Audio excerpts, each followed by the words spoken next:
Welcome to this week's episode of the Soto Mojo Podcast. My name is Trevor, And my name is Ethan. and we are just a couple of high school baseball coaches from Tacoma who love talking Mariners baseball.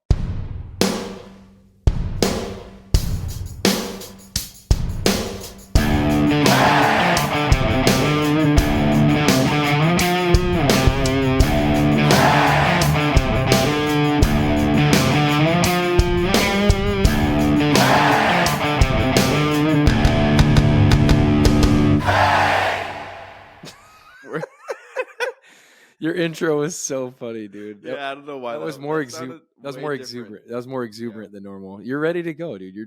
You're awake and Good ready spirits. to rock. Well, good spirits because last night we were ready to come in. Dude, Ethan and I were texting back and forth during that Braves game, and he was ready to freaking pop off I still am. this morning. Okay. And so he did text me that this doesn't change anything, even though Garver walked it off in the ninth. It was cool. We'll get there. Lots to talk about today, so we're going to jump right in. We're going to get to our Around the League segment here. Kind of a bummer. You know, I think the game is better when young talent does really well right away. So it's kind of a bummer to see that Jackson Holiday did not do what they were hoping he was going to do in Baltimore. Yeah, it didn't look like they weren't giving him that many at-bats either. Because, I mean, he started strong, or not started strong, but they started him for like 3-4 days. Yeah. And then it just became kind of a every other day, every 3 days type thing. Yeah, so he got 24. He struggled. He got 24 total at-bats and just didn't do a whole lot, unfortunately. He had like 2 hits. Or 1 for 24. I think it's 2 hits. Yeah. So it is one of those things that is just a bummer. You know, it's like the difference between like the NFL. It's kind of weird. Like you just watch the NFL draft this last week, and the guys that get drafted in the first like 3 rounds, like they're going to play right away. Right away. You know, and so it's just different in baseball when guys get drafted and they're 18 right out of high school. Unless you're Michael Penix. Yeah, right. But you know what I mean? Like, right. He's going to sit a little while, but 4 years. But my point is, he will not sit 4 years. My point is that in baseball, it's just different, right? Basketball, you get drafted, you go play. Football, you get drafted, you go play. Baseball, unless you're in the Angels organization, you go through the minors, and it takes you a couple of years to work your way through it and get yourself up to the bigs.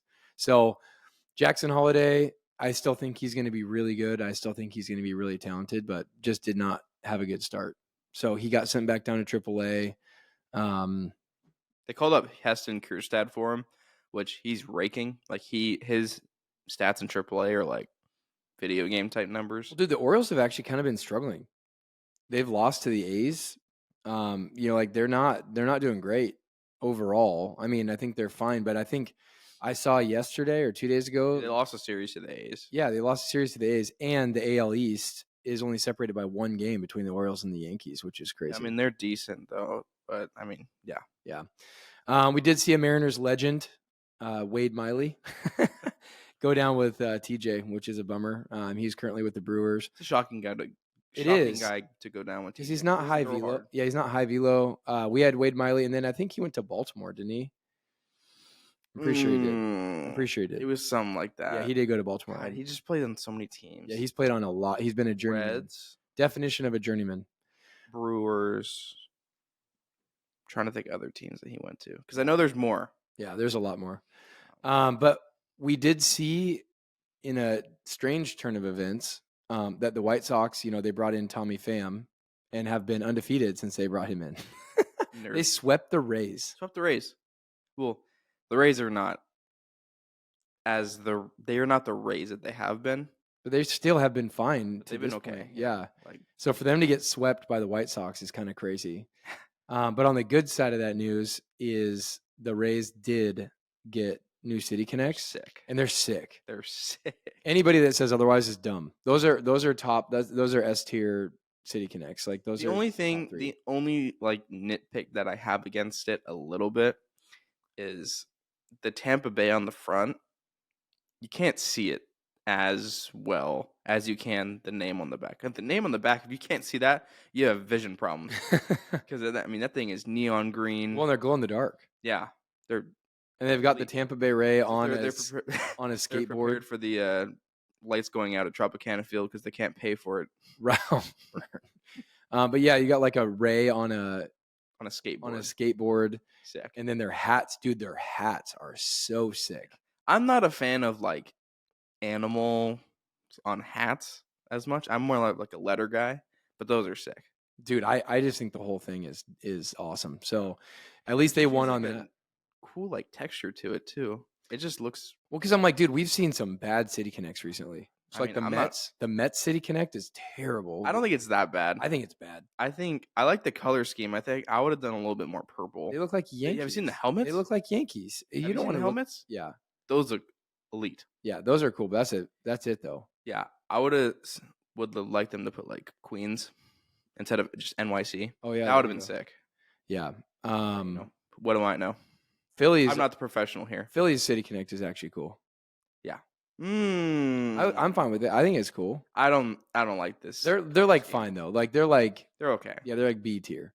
Yeah. Yeah, but no, the Rays City Connect came out and they were That's sick. like top. That's probably the best. They might be the best. They might be the best, which is crazy because it's Tampa Bay. Right.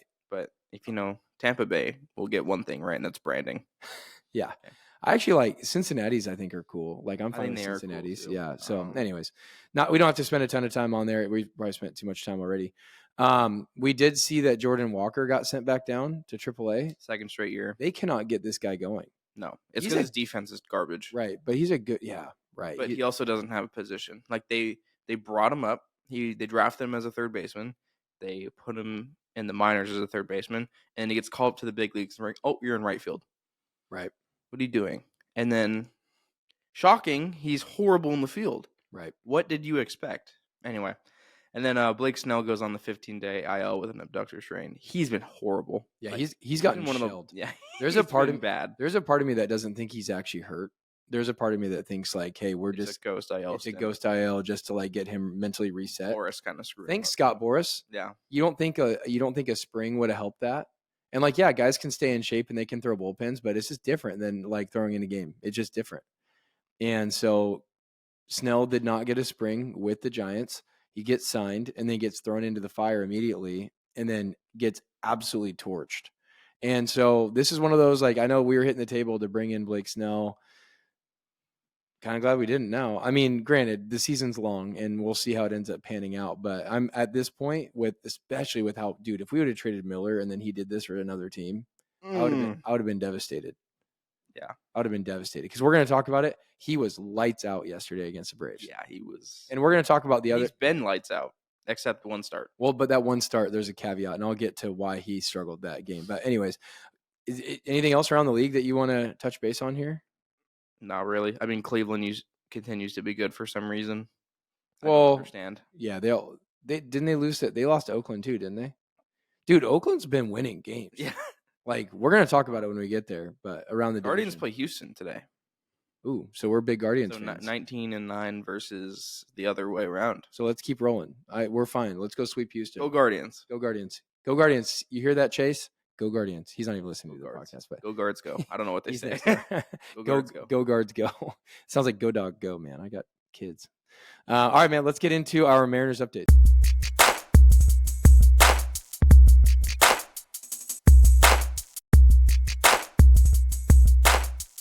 All right, so let's get into our Mariners updates. Honestly, lots of good stuff to talk about. Also, some bad stuff to talk about. Yeah, I was about to say. I mean, like, just, mixed bag. But at the end of the day, what we will say is they've been finding ways to win, which at the end of the day is the most important thing. Now, granted, how we've been winning is not sustainable. But if it was sustainable, that'd be fun.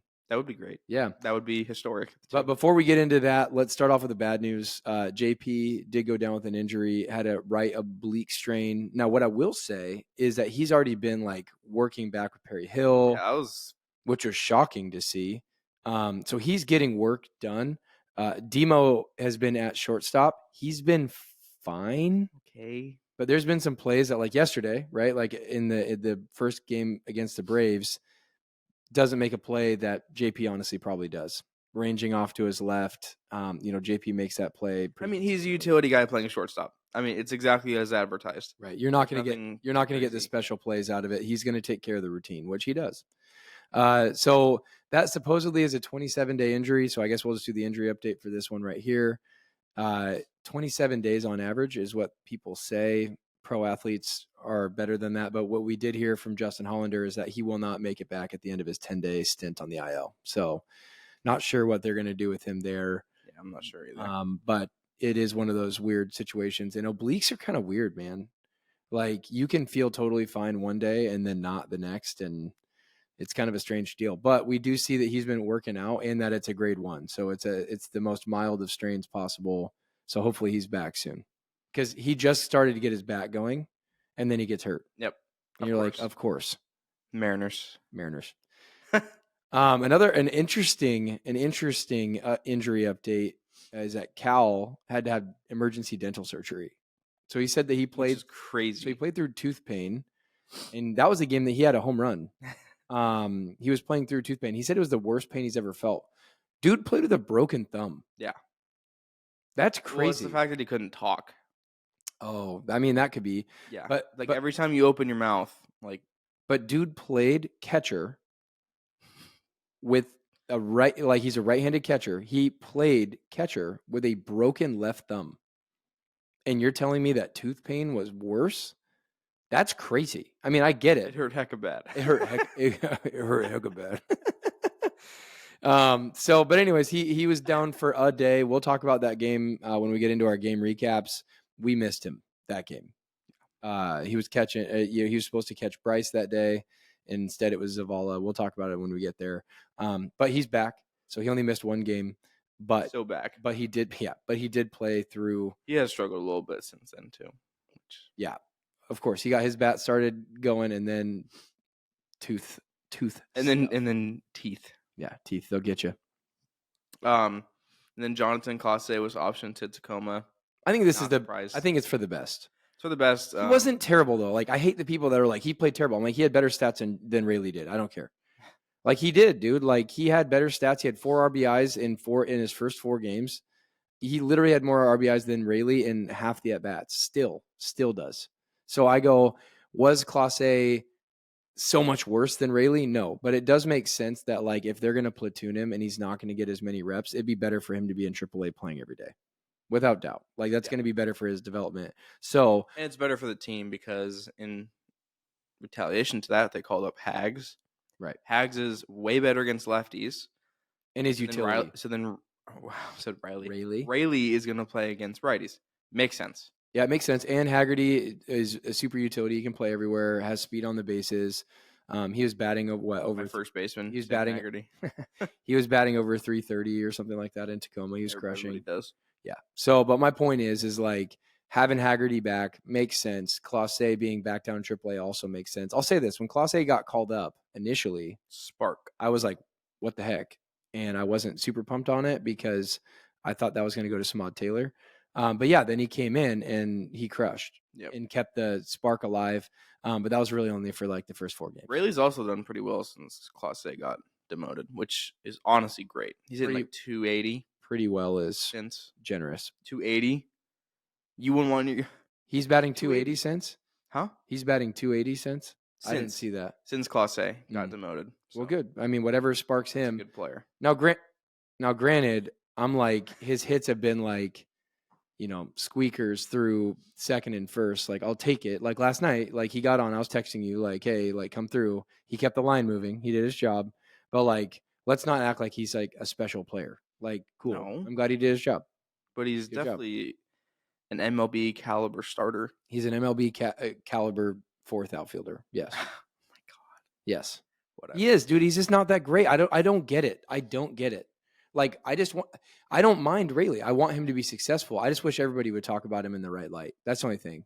That's the only thing that bugs me.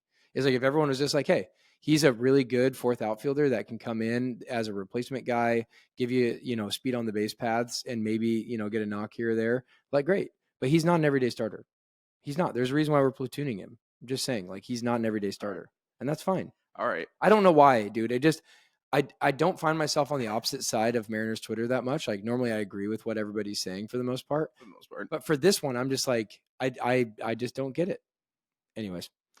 So we do know that Haggerty is probably going to platoon on the other side. Makes sense. He started yesterday with versus lefties. Yep. Freed. Yep. So it'll be probably Aurelius Hags until we get Canzone back, and then we'll see what that looks like once we get there. Yeah. So big deal. We do go into Texas, which is a place that we did not win last year. We got shelled. Yeah. I mean, it was like the run differential was like -40. Oh, they were scoring six like games, double-digit runs against us. We had to pitch Mike Ford. Yeah, it was terrible. And we won the series. We won 2 out of 3. And I feel like that was a big confidence boost for our guys. Of like, huge. This is a different team. Can we talk about how tough our schedule has been? Yeah. It's been insane. Texas, Diamondbacks, both in the World Series last year, back to back. Braves, yeah, and then Cleveland, right? Boston, who leads the league in ERA. Cleveland, who has the best record in the MLB. I mean, the only Toronto. Toronto's been okay. The Rockies have been our only was a breath get of fresh away. air. Yeah. And we should Milwaukee, who was 17-11. Yeah, they're on the row. Cubs, who are 18-11. Right. I mean, the Reds, who are 16-13. What is our schedule? Right. Like, literally, the Rockies were only like, you can finally breathe. But here's the deal: we made it through it. Yeah. Like so far, we've made it through that gauntlet in first place, which is crazy. Insane. So I'm like, if we can make it through this gauntlet right here, then that bodes well for the rest. But it's like, good God. Did you want to take props for your huge post? The Soto Mojo podcast added like 20 followers overnight. Yeah. Because of Ethan Nemo. Because of illegal streaming websites. Dude, but then we got accused of like pulling a video. I'm like, you're an idiot. So I posted the Rangers commentator saying when Julio was up, he does not have his first home run this season. And what does he do? The next pitch. Bomb. Oh, that's a ball skied out to left field, and that one is gone. And but what's funny is first home run. You pull down the Texas broadcast of that guy like calling it. Yeah. Right. And then what's funny is some idiot's like, yeah, you guys are stealing. You guys are copywriting. You guys Mariners footage. I'm like, do you not see the different scoreboard and like the? Well, Divish came out and was like, hey, if you're gonna take a video from Daniel Kramer, like give him credit. And I'm like, totally, I agree with that. Yeah. But like Ethan pulled his own video from an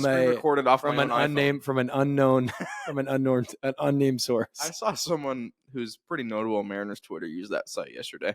There it is. Said the stream froze, like right after Garver's walk off. It was pretty funny.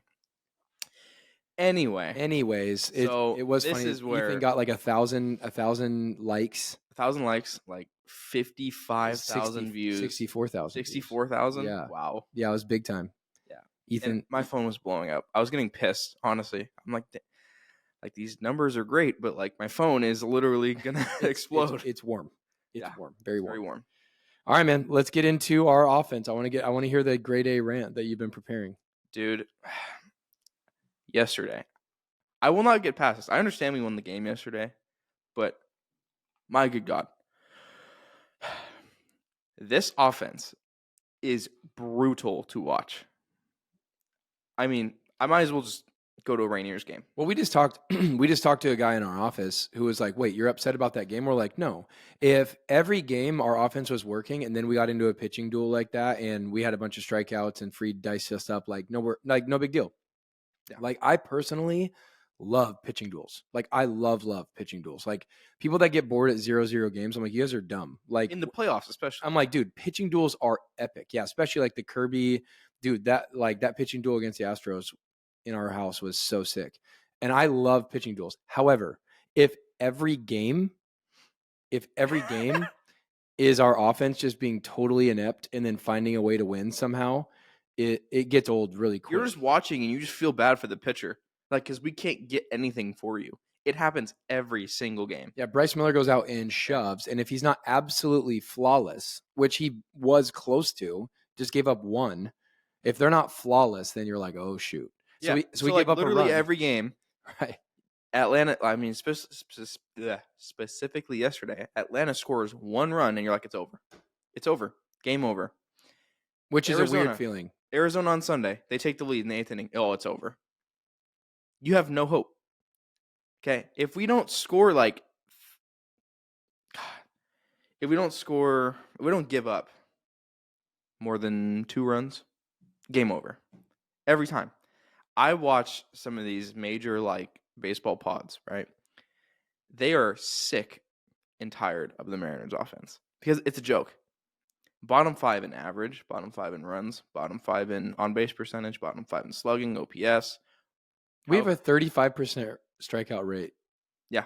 The last 7 games. So this is how good our pitching is. We hit 175, had a 232 on-base percentage. So you're basically getting, I mean, that's basically an inning of just getting out. And then a 35% strikeout rate over the last week, and we went 5-2. How does that happen? Good pitching. Our offense have been so bad, so bad. Well, we lead the league. Here's the problem with it. We lead the league in total strikeouts. Here's the problem with it. What is our identity? It's this. I mean, exactly. Yeah. What is it? Pitching. Okay. There is not a singular thing that we do well that we can grasp onto offensively, and stick with it. So What does Cleveland do? Oh, they run the bases well. They get on. They hustle. Contact. Everything contact, right? The Dodgers, they'll hit the ball out of the yard. The Braves, they'll hit the ball out of the yard, and they have good enough players to rely on it. Okay. Even Oakland, they're scrappy. Baltimore, they'll hit the ball out of the yard. They basically do everything well. What do we do well? We pitch. There's not a other on offense. Right. What do we do well? There's not a singular thing that we do well. Right. We went 20. We went 24. We had 24 strikeouts in between walks. Like the last 2 games is what I saw. You could say, oh, okay, well, if you want to be contact oriented, fine. Like you don't have the power that you did last year. Perfectly fine. I'll be contact. Then don't lead the league in strikeouts. Right. Julio is 8th total with 37. Like, what are we doing here? We don't. Oh, we're bottom in every single offensive category. Okay, we lead in one though. It's not the good one. It's strikeouts. Like, it's just super frustrating. Like as a fan, you just feel defeated after the other team scores 1 run, a single run. Okay, like taking the pitching for granted, man. Well, it's ridiculous. Right, we're like almost wasting these like phenomenal it's appearances. Insane. Right, because look at every other offensive team in the stats, the bottom, Oakland, Chicago, the White Sox, the Marlins, okay? What are they? They're like what, 7-20? Oakland's like 13-19. Okay, but they're getting off some lucky like 1-run wins. And then it's us, who hit 16-13. In first place. In first place. Because of our pitching. That's what I said the other day. I was like, dude, if we could just have league average production, just league average. I'm not even asking for a top 10 offense in all of baseball. I'm saying top 15. Top 15 offense. If we can get 15th offensive production with this pitching staff, we win 100 games. And by the way, the guys that are hitting, you don't even start them every game. Right. What are you doing? Right. Rojas, the best hit. Well, and that's actually what I was going to talk about next. Rojas continues to be our best hitter. Scott doesn't start him yesterday. We're getting no hit. And then we bring in who to pinch hit? Rojas. And who breaks up the no-hitter? Rojas. I'm just saying, dude, like we got to have a conversation that Rojas has to play every day. As a team, we are hitting 212 or 216. That's a joke. Yep. But But like, how do we solve? Do you know how we solve 200. that? The one guy that's batting almost 300, he was over 300 for a while, but now he's like 297. Yeah. You know who we bat? Josh Rojas. I think he's back over 300 because that hit yesterday. He's our best hitter. 296 on base, not even a 300. He's been our best hitter all year long, and you're going to handedness? Yep. Stop with the handedness crap. He can hit lefties. I don't understand it. And you haven't even given him the chance. He's right. 6 at-bats this year versus lefties. Give him the chance. Right. If he sucks, okay, I understand. You're not even giving him a chance. But he's the only guy that consistently puts the ball in play. And I mean, he's had 2 leadoff home runs. We're going to talk about that. I'm like, he has been a beast. And so play him. And I did put in here, like, do we keep Rojas in the leadoff position when JP comes back? Like, there's an argument to be made. Yep. Now, where do you put JP when he comes back? I mean, do you put him back at the 9 and flip the lineup like he was doing before he went to the leadoff spot? I don't know about that. Like Yeah, maybe put him in like the 5-6 hole somewhere in there. I could see like 7. Like I could see. It's tough for me because no one's hitting at all Except for him. except for Rojas. So it's like Rojas, Julio, because he knows Julio's going to hit 2, and then question mark, all over the board. Mitch Haniger has been bad recently. He's been horrible. Like there's, Garver has been largely horrible, but obviously last night came through. which is weird because he's hit at home, but he hasn't hit on the road, which is like completely contrarian to what he did last year. It's the opposite of what we thought he was going to do. Yeah. So it'll be interesting. We want to hear your thoughts. We're undecided. I mean, do you think that Rojas should be in the leadoff spot once JP comes back? Hit us up. I think Call our voicemail line. Hit us up on X. We want to hear your opinion. I think that's an honest, good debate that you could make. Like JP, when he comes back, you put him in the 1 hole, and to get his confidence back, and to say that like, hey, you're our team captain, you're our guy, and put Rojas at the 2, and put Julio at 3. All I'm saying is Rojas has to stay at the top of the lineup in some fashion, and he needs to play every day until he proves to you that he can't. He needs to play every day. I don't even care. Scott, listen to me. I think Play Rojas every day. I think it would be like Rojas, Julio, and then this is where it gets shaky. This is assuming How sad is that? It gets exactly. shaky talking about our Your number 3. third hitter. Our third hitter, we don't know. That's a question mark. I think they go like Polanco. Yeah, probably Polanco. Even though he hasn't been great. He's been walking, which is cool. Hey, he got a big hit last night. First pitch swinging from the right righty. side. Yeah. Yep. And then you go like Polanco and then like Cal. But Cal's been struggling too. Everybody has. Right. I mean, put a bat in my hand and a Mariner logo on my helmet, I'll struggle too. Cal, Garver, and then probably JP, and then France, Hanny, and then France has been hitting Rayleigh. France has been hitting a little bit. Yeah. So I don't know. Got to move Mitch down though. Mitch Hanny. We got to move. Have to move. We got to move Haniger back down. Yeah, he's been. He cannot struggling. hit top 5. His strikeout last night was horrendous. It was bad. Bases loaded in the 8th inning, and he strikes out. He's just been bad in general. Huge. He's been. I feel like we burnt him out a little bit, which I was. You were saying that was a fear. Okay, because I don't think he's hurt, but he's just been playing a lot. Exactly, but that's the problem. When you don't play for a substantial amount of time, you cannot roll him out for 30 straight games, especially all in the field, and you have to, and you can expect him to do well every game. I mean, good luck with that. Yeah, I get that. But speaking of Haniger, man, he had a rough series in Texas. Man, he was brutal. I mean, he had 2 errors. He had 2 errors. There was a bunch of balls that like bounced off the wall, and he gave up extra bases. He bobbled the ball in the corner. Honestly, I don't know, man. Like right field against Arizona too. Yeah, like at home. Yeah, I'm getting this a little bit. But Stanek gave up a triple. I mean, I think Mitch should have caught that. I think him and Canzone are the only 2 that don't catch that in our outfield. I do think Clase would get to that. I think Julio gets to that if they were in right field. Well, Clase, the double that Eugenio had in that last game against the Diamondbacks, he took a really bad angle at it. He did, which it has been a flaw of his defense. This is why he's not in center field. Right. He took, honestly, if he has a better angle, he probably makes that play. I mean, Demo would come close to making that play. I'm talking about Mitch's. I think Rayleigh makes that play. I think Hags would get close. I just don't know. I think an above-average right fielder would make that play. Yeah, I just think Mitch has been a liability defensively, which has been sad to see. Like, it's kind of a bummer. Like, that was always something he was really consistent with when he was here his first go-around. Yeah. His arm's still good. His arm's still good, but, like, he's just lost a step, and you can tell. And then, yeah, just some weird plays like in Texas. Although, to be fair, Texas has that weird wall in right field where, like, it aims 90 degrees out of nowhere, and if you hit it just right, it'll like careen. Langford just did it. Yeah, Langford. That's how he got the in the park home run. Was that it hit that wall in a really weird spot. So, anyways, but let's wrap up our Mariners updates here before we get into our game log. Our pitching has just been stupid. Yeah, so I'm going to read over this really quick just because you've probably seen it all over Twitter from Codify.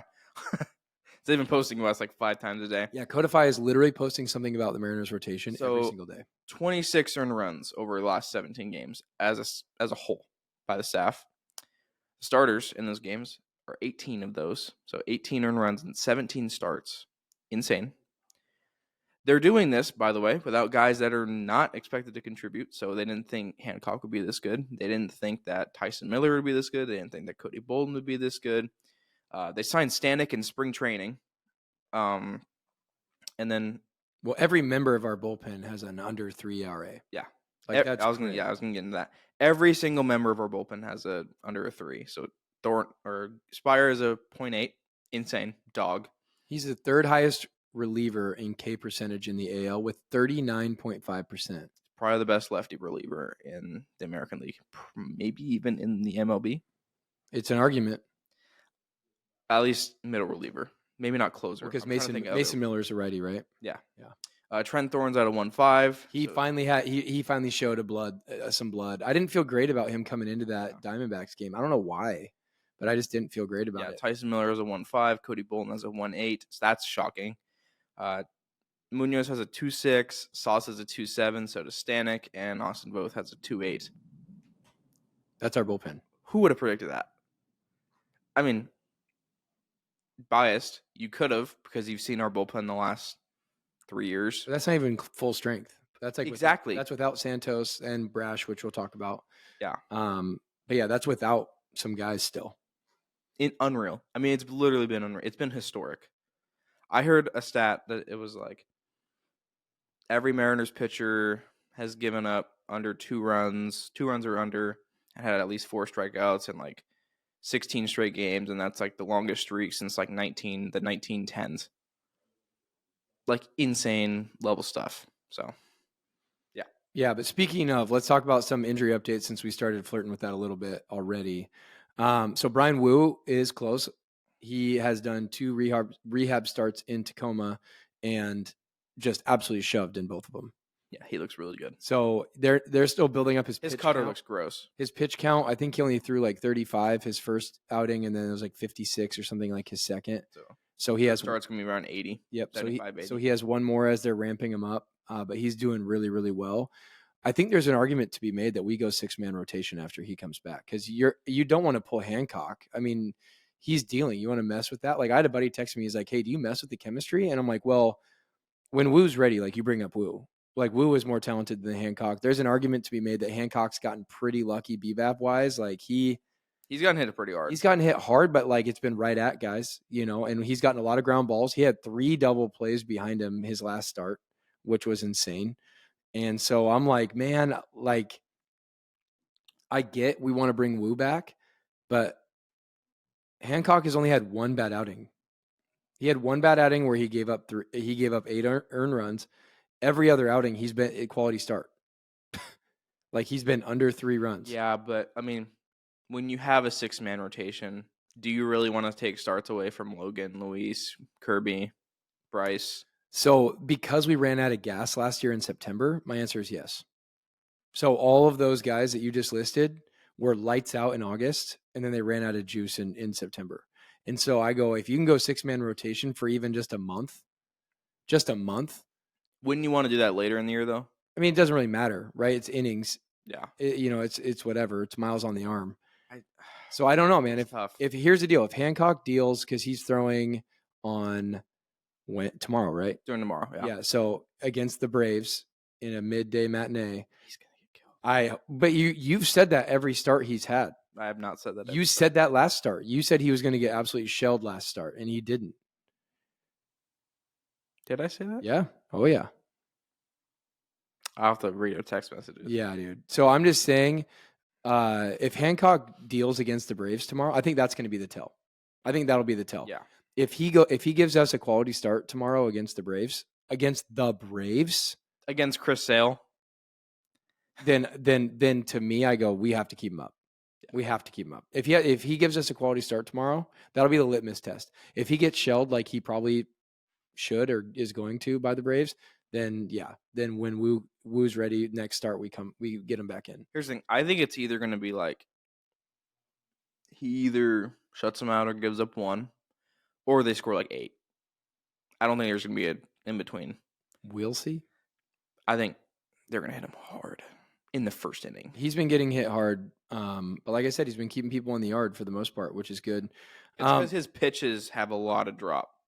That's what helps. Yeah, he gets a lot of ground balls. His sinker's good. His changeup is good. My problem with him, though, is he's a 3-pitch guy, and his slider's not the best. So all of his pitches are just arm side.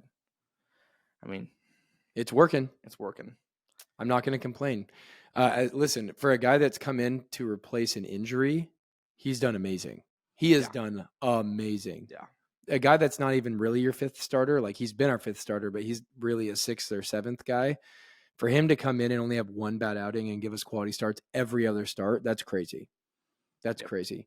On the bad news, Matt Brash did get shut down indefinitely. So we'll see. We're hoping at this point now, we're just like, man, it'd be cool to see him at all in 2024. Yeah. Any inning you get from him is a plus. Yeah, it's a bummer. I feel like it's just going to keep going back and back and back. It makes me seeing Dr. Keith Meister, which if you don't recognize that name, he's the one that diagnoses all the TJs. Wouldn't surprise me. So we'll find out because he did lead the league in innings last year. In appearances for relievers. And considering he throws that hard. Yeah. So my hope is that, I mean, best case scenario is he doesn't need TJ and we get him back like towards the end, and maybe he's a breath of fresh air in our bullpen in August, September. But that's probably best case scenario at this point. Santos is coming back. We did get an update from him. They did transfer him to the 60-day injured list, but Justin Hollander did say that they do expect him to come back when that comes up, which is middle of May. So that's good news. They're going to start building him up. And Canzone out with the sprained AC joint. He's not started his rehab starts yet, but he's on a positive trajectory. And then Urias, we were worried last show that he was going to be out with a wrist, but that didn't. And then he homers the game that he comes back. Yeah. And then we already talked about JP. So that's our injury updates for now. Luckily, you know, I mean, this is just normal stuff. Like you're going to have these types of things happen. Yep. And we did see, we haven't talked about this yet. Leo Rivas. Oh yeah, that's right. Called up. Where was that at? We did have that in there somewhere. But with the injury to JP, they did bring up Leo, and he had his MLB debut, and he had a triple, which was cool. First at bat. I thought it almost left. Yeah, it hit the wall pretty hard. He almost caught it. Yeah, that was crazy. So we'll talk about that more when we get into the game recaps. But injury-wise, the guy that's replacing JP right now is Leo Rivas, and he's going to help us well defensively because at the plate, he's not known for his bat. He'll probably start today, honestly. He's an okay 9-hitter. Yeah. I wouldn't mind that. He's super fast, really good fielder, and then, could flip the lineup card for us. So, we'll see. No problem with it. Quick little minors update. You want to start with Rainier's here? Yeah, Rainier, 17-10, playing pretty well. Everybody's hitting well, it seems like, except Brian Anderson and Samad Taylor. Michael Chavis and Blake Hunt have over 1,000 OPSs. So we got to start the discussion that, like, we might need to bring up Blake Hunt. I was going to bring that up. Yeah. Just Blake Hunt is absolutely torching AAA. Now it's AAA. But Zavala had that one game against the Rockies that he got a couple hits, but that's literally it. Yeah, that's all his hits. Right. That's it. I don't know how Blake Hunt is as a defender yet to really see if he's worth bringing up over Zavala. Because I'll take a defensive catcher every day. That's a backup catcher. That can't hit. Yeah, right. Totally. Yeah. But here's the deal. Zavala has not been great defensively either. Yeah. Which is weird. Almost all of the steals that we've given up this year have been when he's behind the dish. Which is really odd because we thought that was his strong suit. And I think for the most part, he's been calling good games. Well, not as good as Cal, but we're going to talk about that. Yeah. Arkansas is at 13-8. They're doing well. Modesto continues to do Modesto things. They're 14-5. Colt Emerson did come back, which is great. So he came back from his oblique way faster than we thought he was going to. But he got called back up and immediately started producing again. Michael Arroyo got player of the week for Modesto with a 3.81 batting average with 8 hits, 7 RBI, and a homer, which is cool. And then Elijah Dale got pitcher of the week in that same league with a 0.00 ERA with a win, 6 inning pitches, didn't give up a hit 8 Ks and 1 walk. So Modesto just continuing to do Modesto things, which is cool. Yep. So. And then did you want to talk about Everett? I know that we normally don't talk about Everett. No, we can skip that one. They did have pitcher of the week, Ryan Hawks. Never really heard of him, but good for him. Didn't give up a run. 5 innings pitched. That's weird. But 6 Ks. That's kind of odd. Yeah. You win pitcher of the week and you only had 5 scoreless innings. Hey, listen, bar is low. Apparently in high A, people are raking. So you have 1 shutout and you think you're amazing. Yeah, so let's get into our game logs. Lots of great things to talk about. Lots of highlights, which is cool. Logan Gilbert started the first game against Texas. That was the night of our recording last week. We won 4-0. Logan came in and just dealt. So 6 Ks, 0 runs, 2 hits, 6 innings pitched. Gabe Spire came in and gave us a lockdown inning. Julio and Cal. So this is the game that you called. Julio getting his first home run. Yep. Cal also had a homer that game. And that was where we moved into first place. I mean, it benefits us to play the team that we're fighting for first place and then winning. So good things happen. Yeah, just a pair of 2-run homers. You could take that offense every day. I would take that offense. Dude, I'll take literally 4 runs every day. If we got 4 runs every game, I think we win a ton of games. If you score in the first inning like we did this game, right? You go out to a lead, 2-0. You add it on a little bit, okay, and then you pitch to what you've been pitching. We'd probably be like, what, 20-9? Keeping Texas to 0 runs, though, is impressive.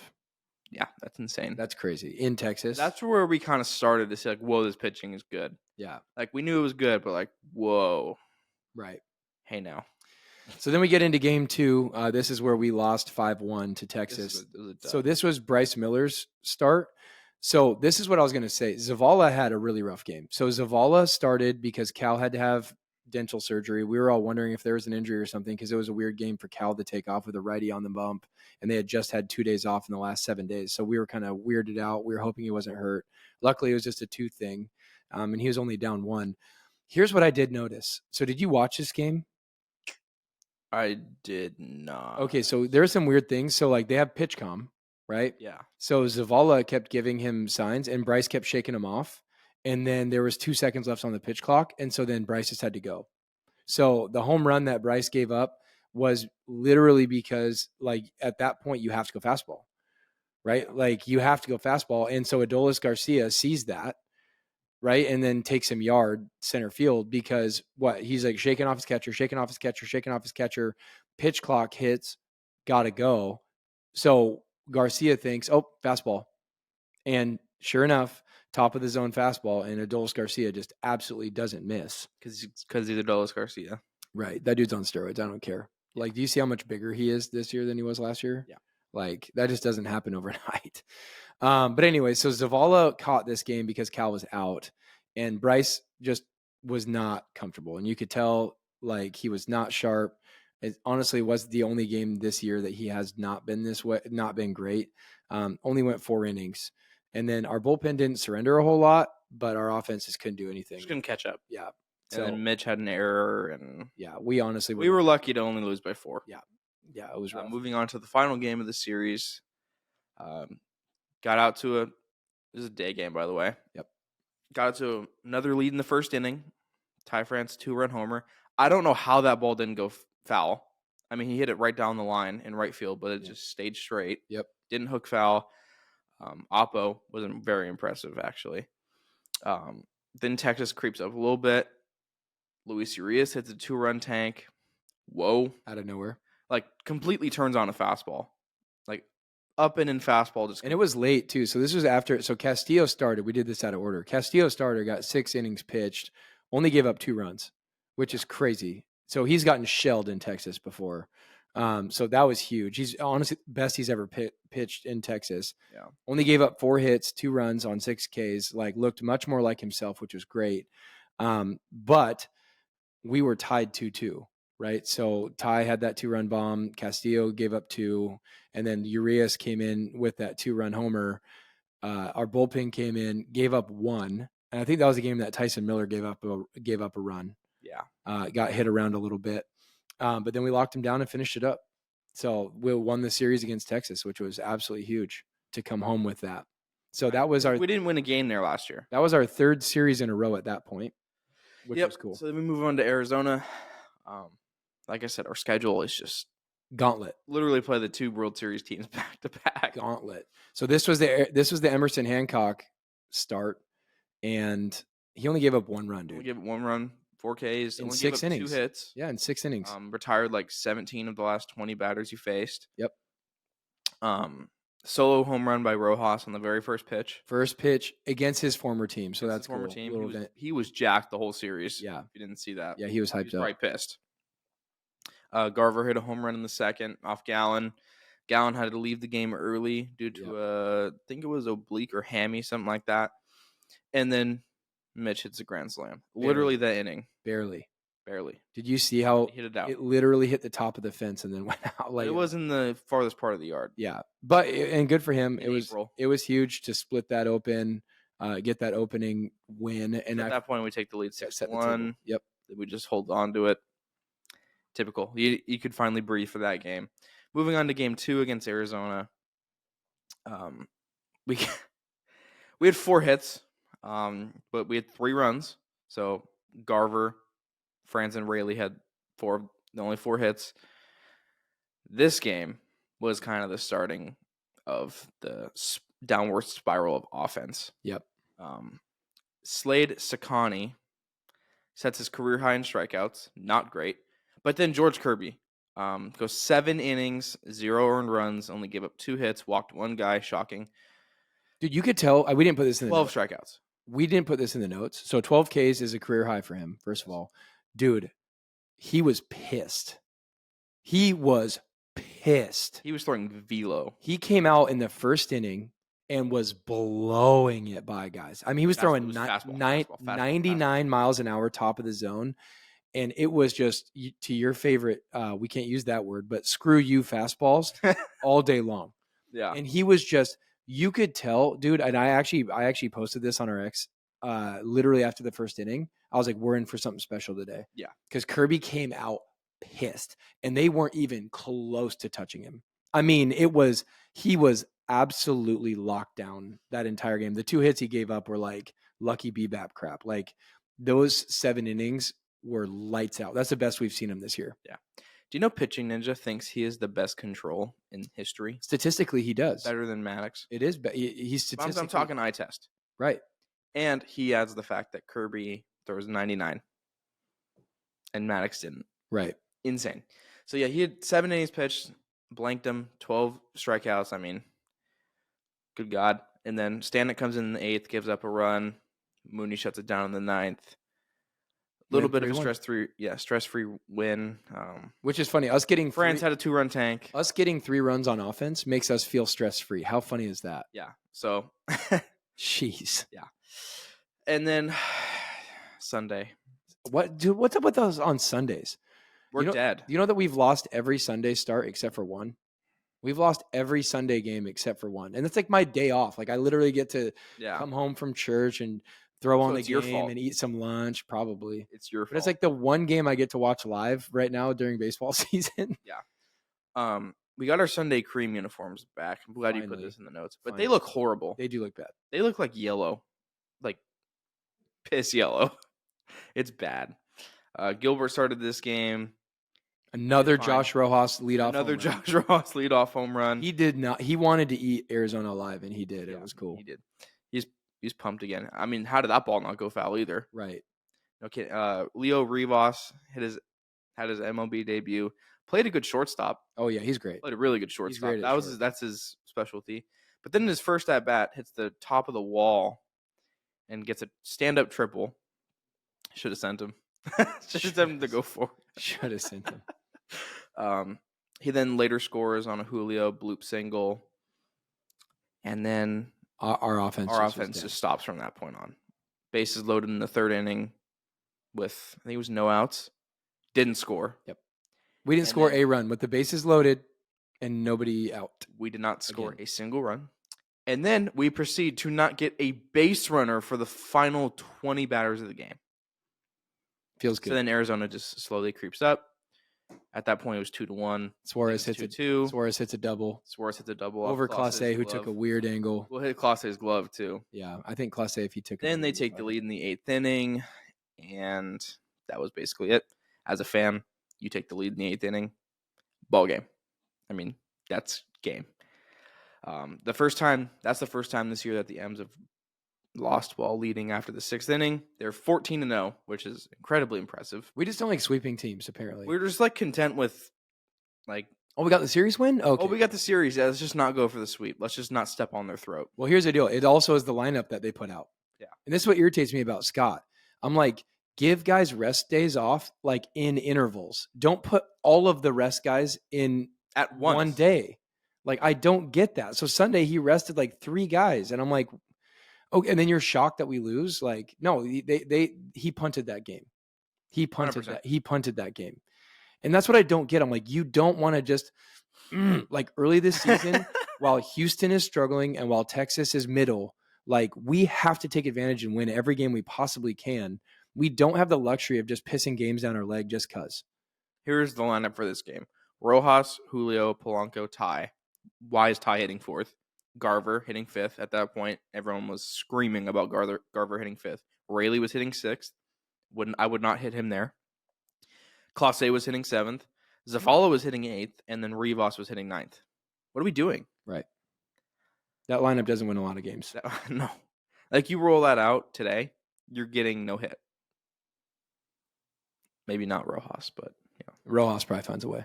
Rojas always finds a way. But leading into that, the vibes ended last night in a good way where we go pitching duel, Bryce Miller. I turn on the game in the 3rd. I flip open my phone. I see that there's no hits in the game on either side. And so I'm like, oh, a no hitter's rolling. And then I go through the game cast and I'm like, oh, dude, like Fried has a no hitter going, but Miller had a perfecto going through 5. I was the opposite. And he was dealing. Lost a perfecto in the 6th with a walk that was bull crap. Like, he had 2 pitches that hit the top of the zone that he just got called balls that should have been strikes. That at bat looks way different. But then lost his no in the 7th with a hit that honestly Dylan Moore probably should make. I don't know. JP, I think, makes that play with a hard grounder. Now thrown out, it was Acuna, right, that broke it up? Yes. Yeah, I think so. Yeah. And then he stole 2nd and 3rd. Yeah. And then Albies broke it open and got the run. Yep. Like, I was at a dinner last night and I get a Divish notification. Oh, Bryce Miller has sat down, has a no-hitter going, has a perfecto going through 5 innings. And then I pull up the box score and I notice that we don't have a hit either. Like, what in the world? Double red banner. So we end up not getting our first hit until the 8th inning. And it wasn't even by a guy who started the game. And who got that hit? Josh Rojas. Freaking shocking. Scott, start him. Do you hear me? I'm looking at the camera. Do you hear me? Start Josh Rojas, regardless of handedness. It's not hard. He's our best hitter, dude. Like, play our best hitter. Why is this challenging? So literally we're getting no hit. Rojas gets put in as a pinch hitter. Shocking. Got a hit, right? And then we get the bases loaded. We get the bases loaded with 1 out. And who comes up? Julio. Bro, you are our superstar. You have to come through in that. At least sack fly. And instead, he hits a weird, like, pop fly that barely leaves the infield that Kelnick runs in, of course. Kelnick runs in and makes a play on. And then, of course, we can't tag because it's way too shallow. And I'm like, Julio, like, we don't need you to hit a home run there. Just find a barrel and put it in play. Hit it on the ground. Literally hit it anywhere. Spike it into the ground. Instead, you hit this lazy pop fly that doesn't have any dream of scoring. And then Mitch Haniger has a decent at bat, gets into a 2-2 count. And then there's a sweeper that's like 3 feet off the plate that he waves. It was bad. It was so bad, dude. So we have the bases loaded with 1 out, and I'm texting Ethan. I'm like, we got to do it here. If we don't do it here, we're done. And we did not. Scott even said that too. Yeah. So I'm like, we did not. Wait, who said that? Scott Service. Oh, he thought it was over too? Yes. So we go in and we have Polanco and Garver up next, and we're like, okay. Polanco is as a righty, Yeah. where he's not as Against strong. AJ Minter. Comes up, first pitch, swinging, hits a nice single between third and short, gives us a base runner, and Mitch Garver, full count, gets a cookie, because who's the guy who's pitching? What's his name? Minter, right? Yeah, he left a cutter right down the middle up, and Garver did not miss. Yeah. And here's the deal: the bad flip. Freaking finally, though, what I mean is like, you know how many at bats we've had where like we've missed middle. Literally that game. Literally that game, Julio had a ball that was literally middle on the game cast that he grounded out. and Polanco missed 3 hanging curveballs in the same at bat. In the middle of the plate. The same at bat. And so, praise God, Mitch Garver hits it. It was hilarious. His bat flip was like, finally, was legendary because it was like a sign of relief. Man, I just want to go home now. Yeah, he's like a relief and like, okay, that was his first walk-off home run in the pros, which I did not know. So that counting the minors. Yeah. So big moment for him. Obviously, he gets the water cooler treatment, and the vibes instantly flip from us getting ticked. You can make a joke about that with Kelnick. Oh, the water cooler treatment. But it was cool. So we'll see how that leads into today. We're recording the morning of Tuesday, April 30th. So we got the game against the Braves tonight with Castillo on the bump. Forever. We shall see. So let's get into our division updates.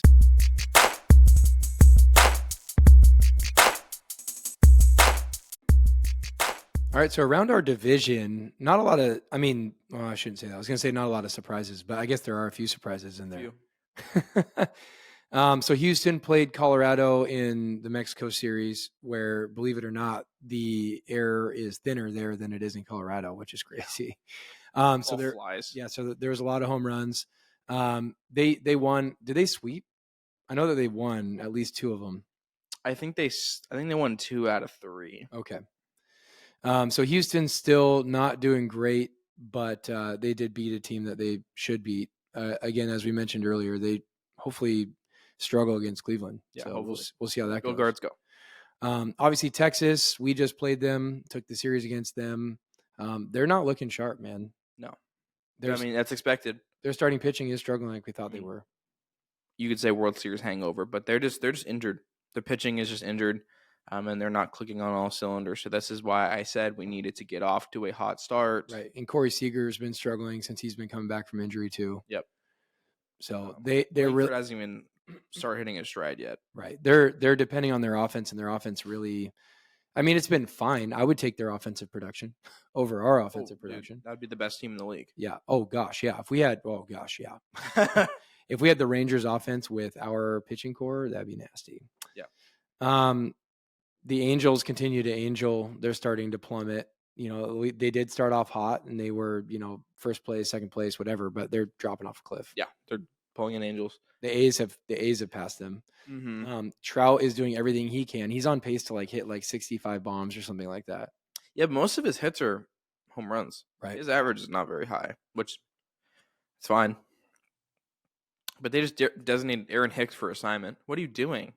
He was literally just, part of this is because of the coming out party of Joe Adell. Because, he's been hitting really well. Well, dude, but he's been overrunning second base. Ron Washington basically was like, dude, if you do that again, I'm going to DFA you. Not joking. Yeah. I love Ron. Well, Joe Adell's just not a good baseball player. He just doesn't he does not have good IQ. He does a lot of dumb stuff. He's been ranking this year, though. Cool. He's dumb on the base paths. He's dumb out in the field. I pass. I'm good. We would take a Joe Adell right now. I would not take a Joe Adell right now. You would 100% take Joe Adell right now. I'm trying to load up these numbers, but our Wi-Fi isn't cooperating with me. But last time I checked, he's hitting 313, 4 homers, 10 RBIs. You wouldn't take that right now? I would take that bat. We'll DH him. Exactly. He's awful on the field. Yeah. I don't know. I'm not a Joe Adell guy. I've never been a fan. Anyway, moving on to Oakland. Moving on to Oakland. How are they winning? What on God's green earth?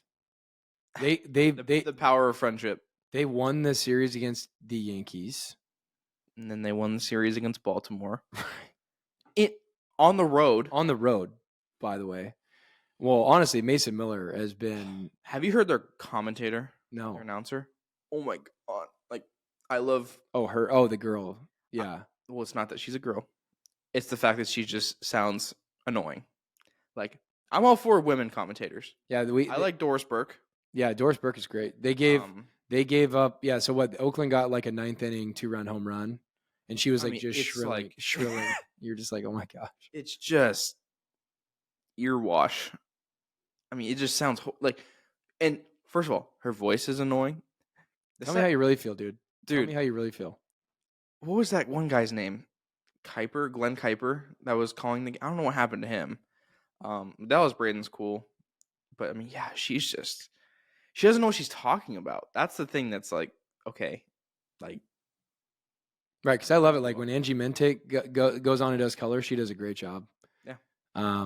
So, anyways, It's just let's roll through our current standings because these are continuing to be fun. The Lastros are still at 9-19, and yes, I'm going to continue to say that as long as they are in last because it feels great. They are 9-19. My guess is that the Angels will lose that at some point. They'll be back in the cellar. Angels are 11-18. The A's are 13-17. The Rangers are 15-14, and your first place Mariners are 16-13. How crazy is that? with all the bad. I just never want to go back below 500. Like if we just stay, Keep winning series, man. yeah, keep winning series, man. Keep winning series, man. Keep saying, give me another one, man. Give me another one. All right, let's get into our Player of the Week segment.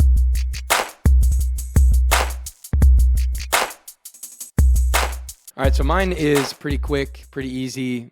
Gabe Spire has been an absolute mammoth.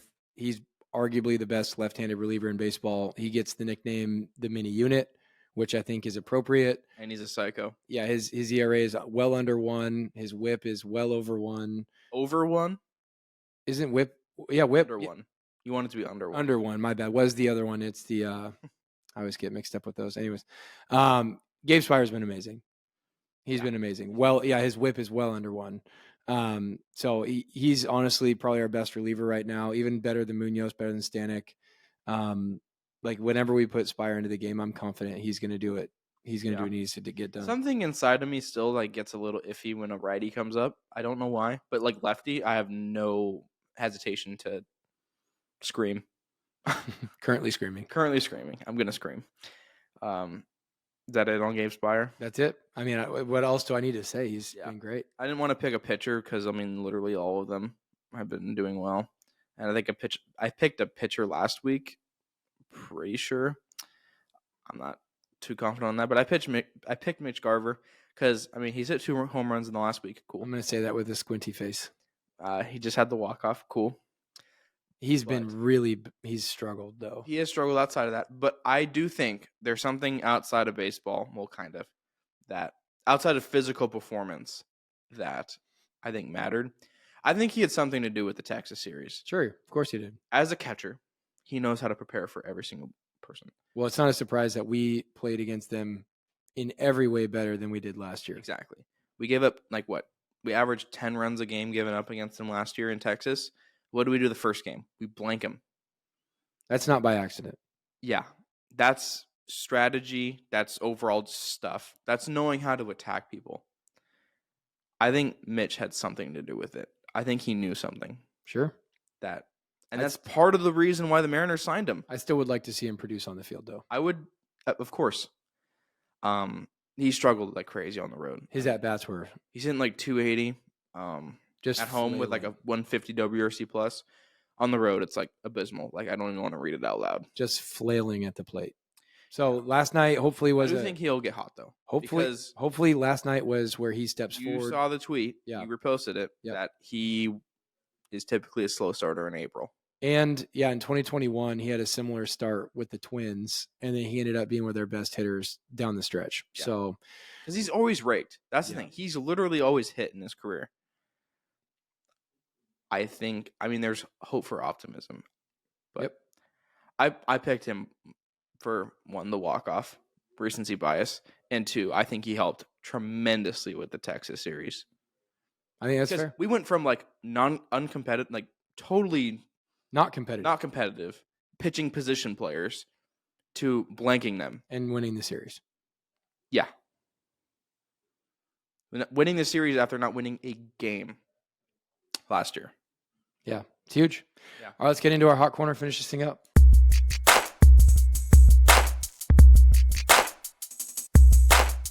All right, man, you want to go first in your hot corner?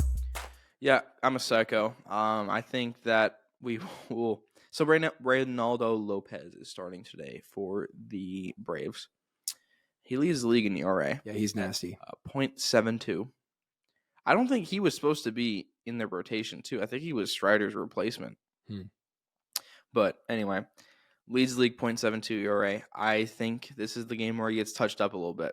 Now, I'm not saying he's going to blow up for 6 runs in 3 innings, but I think we can get him for 3-4. Wow.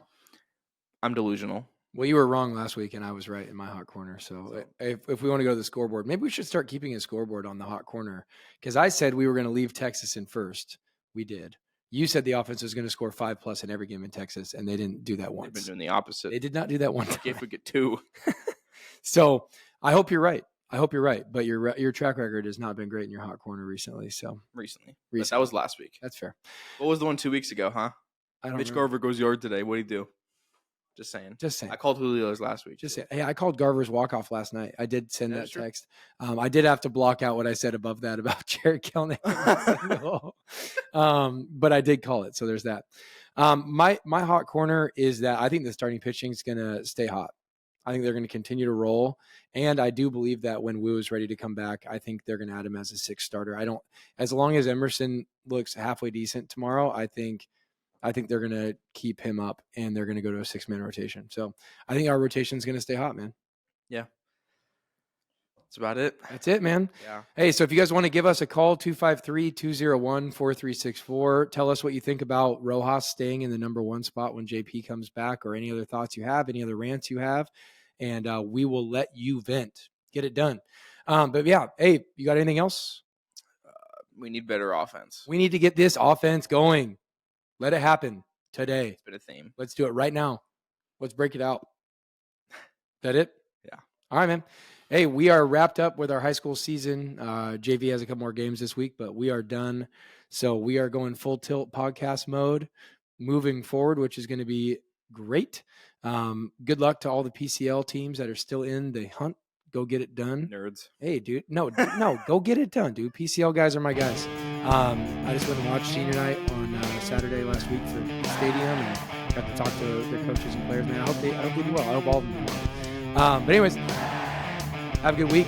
This is the Soda Mojo Podcast.